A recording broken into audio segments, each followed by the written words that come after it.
Bonjour et bienvenue pour ce nouvel épisode de Idée au micro. Nous avons fait la deuxième séance de la campagne Donjon et ça s'est très très bien passé. On est seulement lundi alors que j'enregistre, donc on a joué hier et on avait un joueur absent. Mais j'ai pas changé ce que j'avais prévu puisqu'on est un peu dans une phase d'exploration. Et on a trouvé une pirouette pour expliquer pourquoi le perso est absent. Simplement, il prend du repos parce qu'il avait été touché lors d'un des combats de la première séance. Donc, les PJ partent en exploration. Et pendant un moment, ils ont longé la côte au nord jusqu'à tomber sur une villa de bord de mer qui est peu à peu envahie par la dune de sable. Et donc, ils ont exploré cette ville-là. Mon inspiration pour le visuel de cette villa sur le sable, c'est les différentes plages où étaient construits des bunkers du mur de l'Atlantique qui avant étaient bien hauts sur le littoral, sur le rivage, et qui avec le temps se sont affaissés totalement, avec la mer qui est venue lécher le bas des rochers, etc. Et du coup, on trouve de nombreux bunkers en plein milieu des plages.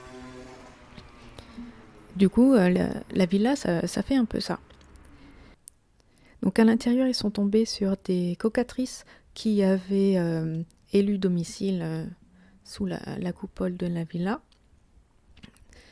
J'ai mis un peu au pif, au feeling, les 3 cocatrices contre mes 4 PJ.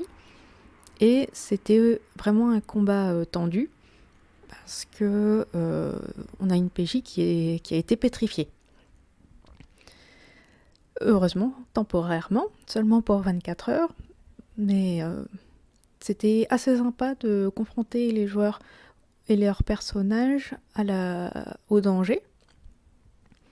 Et je suis contente de ne pas avoir fait ce que j'ai pu faire parfois dans d'autres scénarios, d'être tentée d'aider les PJ et qu'ils réussissent tout, etc. Donc je suis assez contente d'avoir été jusqu'au bout de l'utilisation des adversaires. Et parce que ce sentiment de danger, j'ai rarement réussi à le mettre en œuvre. Je pense notamment à notre campagne Trône de Fer, où il y avait des enjeux politiques, mais assez lointains, soit dans le temps, soit dans l'espace, ou les deux. Alors que là, on est déjà à la deuxième séance et les PJ font attention maintenant. Du coup, pétrifiés 24 heures seulement, ils sont restés sur place 24 heures pour attendre qu'elle soit dépétrifiée et revenue à elle. Du coup, une fois qu'elle est revenue à elle, ils ont continué à explorer la villa. Il restait simplement un niveau souterrain. Petit niveau souterrain parce que c'est un peu envahi par le sable. Donc il y avait juste une sorte de super cellier. Car c'est la villa d'un ancien marchand. Et qui se servait de ce super cellier pour cacher un petit peu de contrebande. Ce super cellier étant protégé par une porte magique qui se referme dès que quelqu'un entre avec de mauvaises intentions. Ils ont rencontré deux squelettes dans le super cellier de voleurs qui avaient essayé d'ouvrir, qui avaient réussi à ouvrir mais pas à ressortir. Et donc ils ont combattu donc les squelettes, les PJ, et j'ai fait sortir une ombre de l'ombre, ce qui a surpris mes joueurs, ce qui était chouette du coup. C'était la première fois dans un des combats qu'on fait où je change légèrement les enjeux de la scène en mettant un truc inattendu. Donc ça, faudra que j'essaye à nouveau, mais il faut pas que ça devienne à chaque fois évidemment. Mais du coup, en fait, notre séance d'hier a consisté à mener ces deux combats ainsi que le temps plus libre entre les deux combats. Et j'avais placé au niveau supérieur façon coffre-fort dans un mur, avec un mécanisme un peu énigme. Et dans ce coffre, j'ai placé 2 gemmes qui font partie des gemmes de mon mystère des armes et armures à emplacement. J'ai pas dit tout de suite à quoi servaient ces gemmes au PJ. Il va falloir qu'ils le découvrent par eux-mêmes. Mais ils savent déjà qu'une des 2 gemmes, la malachite, elle a quelque chose de magique derrière elle. Elle est un peu magique, cette gemme. En effet, elle stocke un sort de mot de guérison. Et la topaze, qui a été trouvée dans le même coffre, elle va générer des dégâts de foudre si elle est enchâssée sur une arme, ou si elle est enchâssée dans une armure, elle protégera en partie contre les dégâts de foudre. Mais ça, les PJ ne le savent pas encore. La PJ qui l'a trouvée, c'est celle qui a résolu donc la petite énigme du mécanisme, et elle a dit tout de suite je vais l'enchasser sur mon luth, ça fera classe. Oui, c'est vrai, très bien. Du coup, soit je considère qu'elle arrive à l'enchasser directement, à prendre en compte les capacités magiques et permet à son emplacement d'exprimer les capacités de la topaze, ou alors j'essaie de lui glisser un document qui lui explique comment enchasser des gemmes. Peut-être que ça pourrait être bien que je mette ça à un endroit où il puisse trouver ce document avant qu'elle essaye d'enchasser directement sa topaze. Donc je suis contente d'avoir pensé à mettre ces trucs-là. J'ai juste un regret sur ce coffre de ne pas avoir pensé à mettre des documents dedans, quels qu'ils soient. Dans un coffre-fort, on met de l'argent, des pierres précieuses, mais on peut mettre aussi des documents importants. Et j'y ai pas pensé. Alors est-ce que je fais une sorte de retcon à la prochaine séance en disant en fait il y avait tel document? J'aimerais éviter, mais peut-être je vais le faire quand même. Je suis pas trop sûre, il va falloir que je décide. En parlant d'énigmes, vous vous souvenez, je vous avais parlé d'un journal d'alchimiste à décrypter pour un des persos. Et ben voilà, c'est décrypté. Moi je pensais que ça durait peut-être quelques mois ou au moins quelques semaines, et non. Donc la joueuse d'Hermine s'est plongée dans le journal d'alchimiste d'Edan. C'est Edan qui est l'alchimiste, mais je savais que la joueuse d'Hermine allait se plonger dans le truc. Et du coup, c'est déjà décrypté. Elle m'a dit qu'elle a beaucoup aimé faire ça, etc. Donc c'est très cool qu'elle ait aimé et que ça se soit bien passé. Du coup, je vais leur fournir plus de documents à décrypter, vu qu'elle aime bien ça. C'est elle qui a résolu le mécanisme. Et j'ai profité de ces réussites de décryptage et d'énigmes pour donner des XP à l'ensemble du groupe, car ça me semble une chouette idée de récompenser le groupe pour les actions d'une personne. Comme ça, elle a la sensation d'aider le groupe à progresser, même si c'est quelque chose qu'elle est seule à avoir fait. Si j'avais donné des XP que au PJ dont la joueuse a fait le truc, je lui aurais donné peut-être, je sais pas, 20 XP ou 30 XP. Là, j'ai choisi de donner peu, donner 10 XP, mais 10 XP à tout le monde. Pour l'instant, ça me semble une bonne idée. Peut-être que je vais voir plein d'effets pervers derrière, mais j'ai envie d'encourager les joueurs à s'investir, s'impliquer dans le background ou ce genre de choses. Pour moi, c'est prendre sur son temps libre entre les séances pour penser à la campagne et faire des trucs par rapport à ça. Ouais, ça, je trouve ça chouette. Et j'ai envie de récompenser les joueurs pour ça. Du coup, j'espère que ça va servir d'exemple pour que les autres s'investissent, ou en tout cas soient conscients qu'ils peuvent aider le groupe en faisant des trucs.